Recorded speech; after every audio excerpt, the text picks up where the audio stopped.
सदस्यों का आदर सहित अभिवादन एवं स्वागत भी। सभी सदस्य अपने अपने इष्टों का ध्यान करें। माता गायत्री के मंत्रों का एक बार उच्चारण अवश्य कर ले। साथ ही अपने प्रेरणा के स्रोत एवं अपने गुरुजनों को भी अंतर मन से अभिवादन कर ले। हम लोगों के द्वारा प्रतिदिन कुंडली फलादेश पर आधारित कक्षाएं लिखी जाती है। जैसा कि आप लोग व्हाइट बोर्ड पर देख रहे हैं, आज की कक्षा की विषय वस्तु के लिए कई विषय वस्तु दिए गए हैं, जैसे कि 64वां नवमांश क्या है, इसकी उपयोगिता क्या है, फलादेश पर इसका क्या महत्वपूर्ण भूमिका होती है। पहला विषय वस्तु यह है। दूसरा, गंडांत। गंडांत राशि क्या है, गंडांत नक्षत्र क्या है, गंडांत लग्न क्या है, और मूल नक्षत्रों को भी, इसमें 6 नक्षत्र आते हैं, वो भी गंडांत नक्षत्र कहे जाते हैं। इसका फलादेश में उपयोग कैसे होता है, यह समूह में पूर्व में सदस्यों के द्वारा लिखा गया था। तो सबसे पहले हम लोग 64वें नवमांश के बारे में जानने का प्रयास करते हैं। हालांकि इससे पहले 22वें दृष्टान के बारे में भी लिखा गया था। तो 22वें दृष्टान के बारे में हम लोगों ने समझने का प्रयास किया कि 22वां दृष्टान क्या है। तो लग्न की राशि हम लोग 8वें भाव में रख देते हैं, और जो उससे दृष्टान बनता है वही 22वां दृष्टान कहा जाता है। इसमें कर्क लग्न की कुंडली है और लग्न का अंशात्मक मान 21 है। तो 22वां दृष्टान कौन सा हो जाएगा?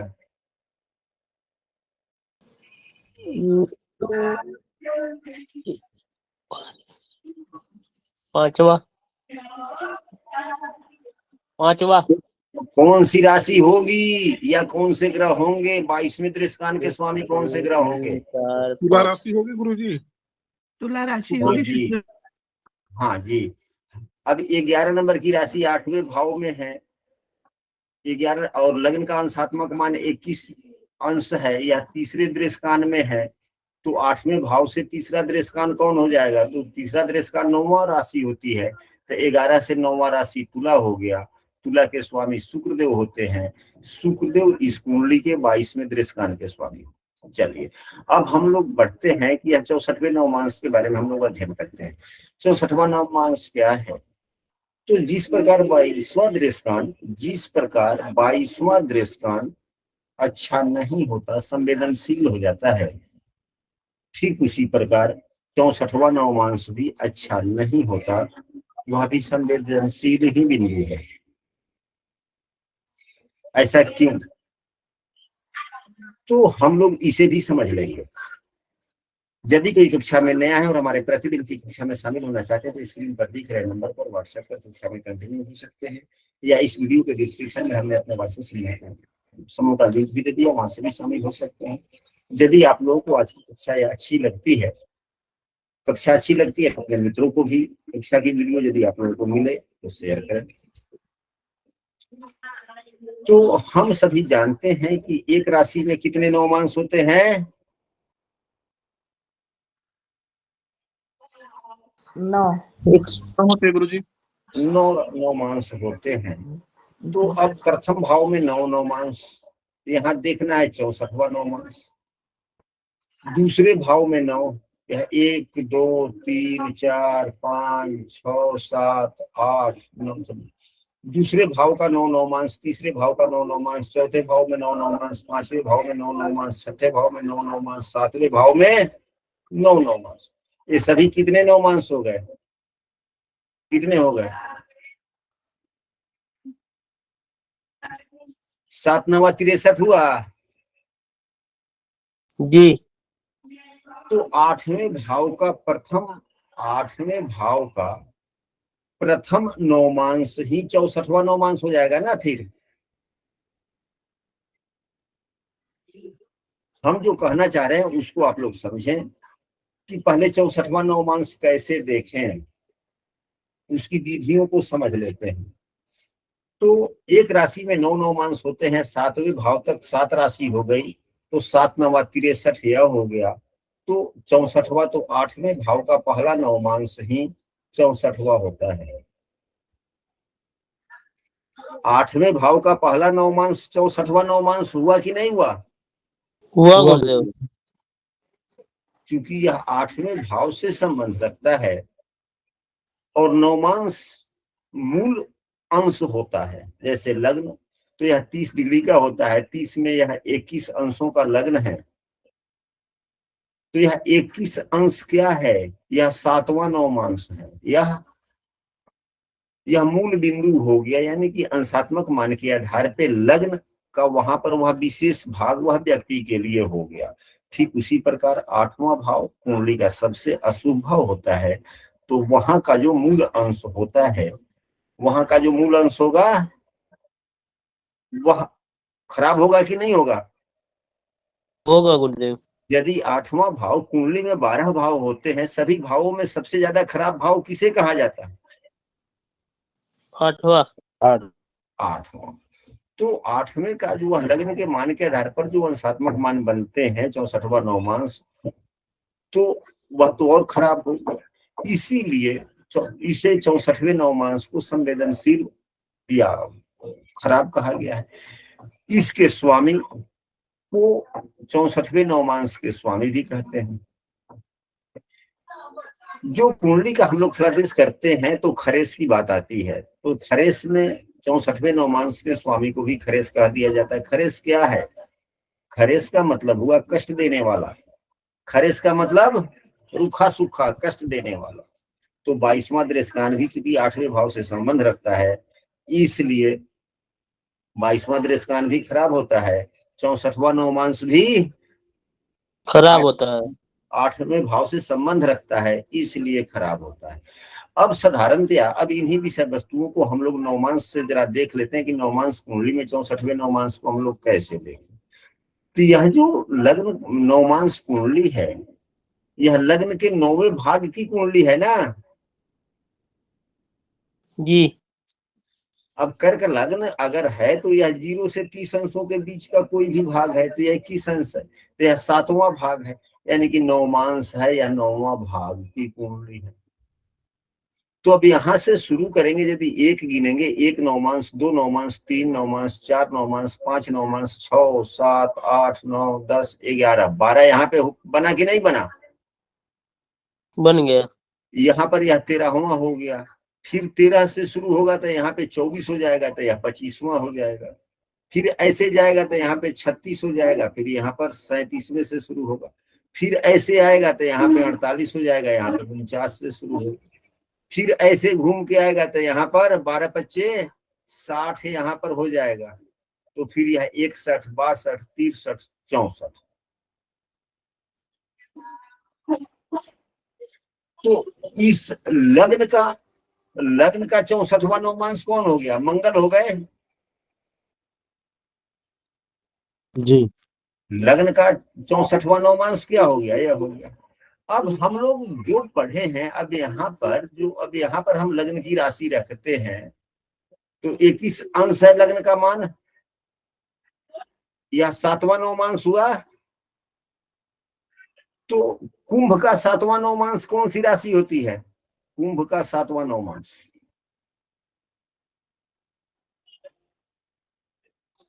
यदि उतना ज्ञात नहीं है तो कुंभ से पहले की राशि कौन है? 10, तो 10 गुने 9 जोड़ वर्तमान का नवमांश 7, तो 10 90 90, 10 9 90 जोड़ 7 बराबर 97, 12 से भाग दे देंगे तो 12 8 96, शेष कितना बचा? 1, वही तो नवमांश की राशि होगी। आप लोग देखिए ना, कुंभ का नवमांश किस राशि से शुरू होता है? आप लोग भी विद्वान हैं। तुला से होता है गुरुजी। तो यदि तुला से होगा तो तुला को अगर 1 मान लेंगे या 7वां नवमांश है तो 1 मान लेंगे, तो 1 2 3 4 5 6 7। बातें आ गई कि नहीं आ गई? 1 नंबर की राशि किसी भी तरह से देख लीजिए, चाहे अब लग्न इसके अंशात्मक मान को हम यहाँ पे रख लेते हैं 8वें भाव में, तो 8वें भाव का जो नवमांश बनता है वही 64वां दृष्टान हो गया, मेरे 64वां नवमांश हो गया। या नवमांश कुंडली के लग्न से चौथे भाव का स्वामी 64वां नवमांश, दोनों ही कायदों से हम लोग स्पष्ट समझ लिए कि नहीं समझ लिए? समझ लिए बोले। जी गुरुजी। चंद्रमा से भी देखा जाता है ना गुरुदेव? हर ग्रहों से देखा जाएगा। अब हम चंद्रमा से कैसे देखा जाएगा, थोड़ा बता दीजिए। हाँ जी, जरा सा पहले हमको अभी मतलब 64वां नवमांश कैसे देखें, यह तो हम लोग समझ गए ना। जी गुरुजी जी। अभी और इससे विषय वस्तु पहले हम चर्चा कर लेते हैं। जैसा कि इन्होंने कहा चंद्रमा का 64वां नवमांश, चंद्रमा का 64वां नवमांश। तो अब यहाँ पर देखेंगे, अब चंद्रमा लग्न कुंडली में कहाँ है? 7th हाउस में, मकर राशि में। मकर राशि में है, तो मकर राशि से 8वां भाव चंद्रमा यहाँ देखे।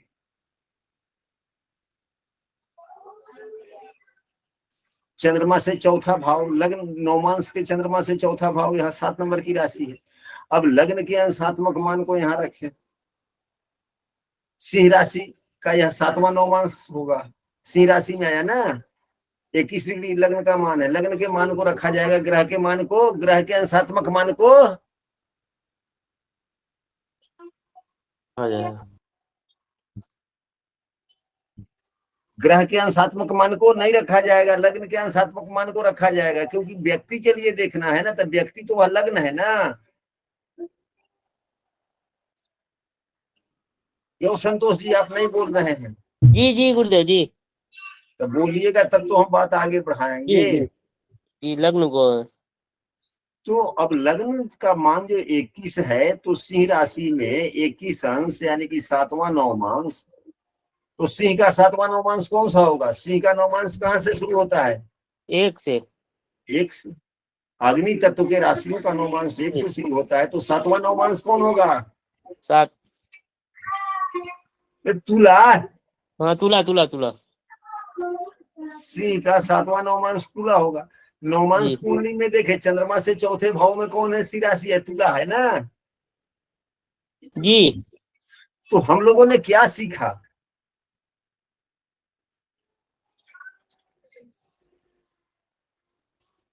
हम लोगों ने यह सीखा कि यदि लग्न का 64वां नवमांश देखना है, तो नवमांश कुंडली के चौथे भाव का स्वामी लग्न के लिए 64वां नवमांश बना।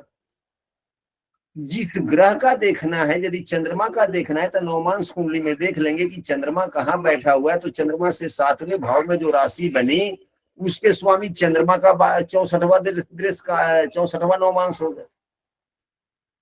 यदि देवगुरु बृहस्पति का 64वां दृश्य नवमांश देखना है, तो देवगुरु बृहस्पति से नवमांश कुंडली में चौथे भाव के स्वामी।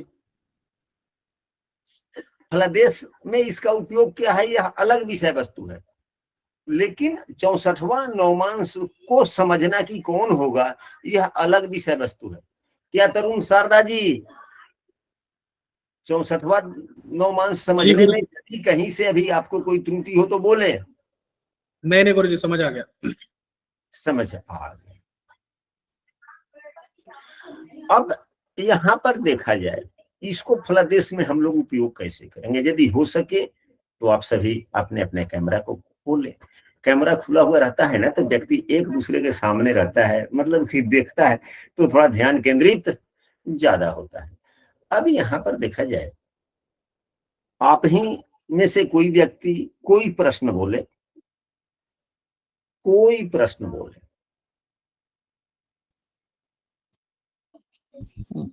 हम उसी को आधार मानकर 64वें नवमांश का व्यापार से संबंधित गुरुदेव। अब व्यापार के लिए 10वां भाव या व्यापार के कारक ग्रह या 7वां भाव, तो व्यापार के कारक ग्रह कौन होते हैं? बुध देव। बुध देव होते हैं। अब बुध देव को नवमांश कुंडली में देखेंगे कि कहाँ है। अब बुध का 64वां दृश्य काल का स्वामी कौन हो गया? नवमांश ना। हाँ भले, हाँ 64वां नवमांश कौन हो गया बुध का? 64वें नवमांश के स्वामी गुरुदेव। गुरुदेव गुरुजी। हाँ, देव गुरु बृहस्पति हो गए नवमांश कुंडली में जो।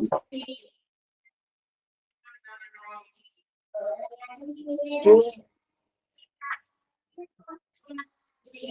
जब भी अब कोई भी अशुभ ग्रह,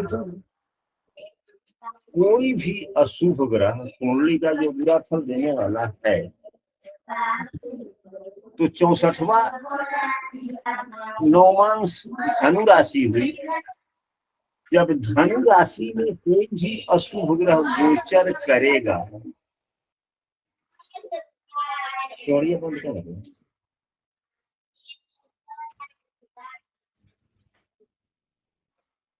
जब धनु राशि पर कोई भी अशुभ ग्रह गोचर करेगा, अब इस कुंडली के लिए अशुभ ग्रह कौन हो सकते हैं?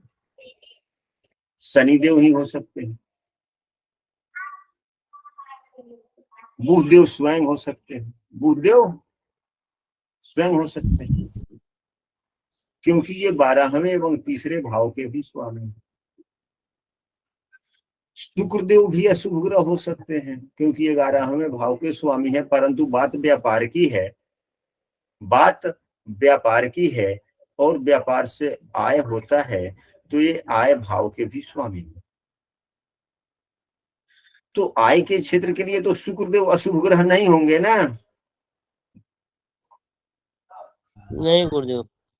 लेकिन यह समस्या छठे भाव से देखी जाती है, तो यह छठे से छठे के स्वामी भी है। शनिदेव अष्टमेश भी हैं, अशुभ ग्रह यहाँ भी है। व्यवसाय 7वें भाव से भी देखा जाता है, 7वें भाव के स्वामी भी शनिदेव हैं। प्रश्न व्यवसाय से लाभ की है, तो यदि शनि यहाँ पर गोचर करें और अंशात्मक मान से जब 7वें मतलब अंशात्मक मान से जब यह 21 अंशों के आसपास में यहाँ पर होंगे, शनिदेव धनु राशि में गोचर करते रहेंगे और अंशात्मक मान से 21 अंशों के आसपास में होंगे। यदि उसी समय किसी भी ग्रह से यह पीड़ित हो गए गोचर में, यदि मंगल यहाँ पे गोचर कर रहा हो और देख ले शनि को, या राहु गोचर यहाँ करे देख ले, यानी कि शनि पीड़ित भी हो जाए, क्योंकि शनि यहाँ चूंकि सप्तमेश भी है, इसलिए उतना बुरा फल नहीं देगा, क्योंकि 7वें भाव से व्यवसाय का भी फलादेश किया जाता है, तो वह व्यवसाय का फल हो गया, तो सहयोगी हो गया। तो उस वक्त यदि पीड़ित हो गए गोचर में, तो काफी समस्याएं आएंगी। किस चीज में? व्यवसाय में काफी समस्याएं आएंगी।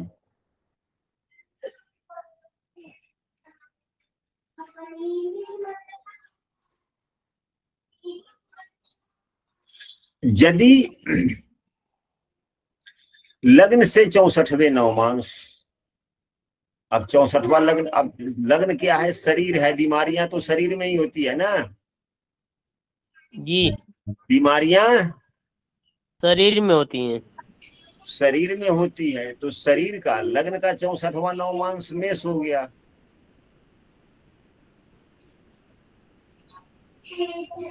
तो यदि मेष राशि पर किसी भी अशुभ ग्रह का प्रभाव अगर बनता है गोचर में, और अब यहाँ देखा जाए मंगल, क्योंकि ये दशमेश एवं पंचमेश ही है, तो यह योग कारक ग्रह हो गए, उन्नति समृद्धि में बाधा नहीं देंगे, परंतु बीमारियों के लिए तो नहीं है ना, बीमारियों के लिए तो पाप ग्रह ही है। योग कारक ग्रह हो जाना इसका मतलब ये नहीं कि स्वस्थता प्रदान कर देना, ये नहीं होता। होता यह है कि यदि पापग्रह ही क्यों न हो, योग कारक हो गया तो वह समृद्धि देगा, लेकिन अपने पापत्व गुणों को भी नहीं छोड़ेगा। वह किसी को परेशान करना है तो करेगा ही।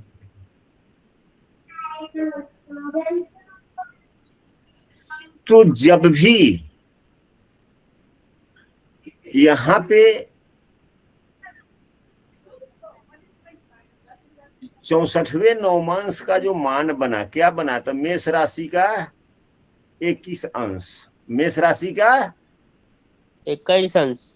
क्योंकि लग्न का मान 21 है। 21 तो 64वें नवमांश पर यदि किसी अशुभ ग्रह का, अब बात स्वास्थ्य की है, तो ये तीसरे और यहाँ पर देखिए, तब बुधदेव का हुआ। यदि बुधदेव जब जब यहाँ पे गोचर करे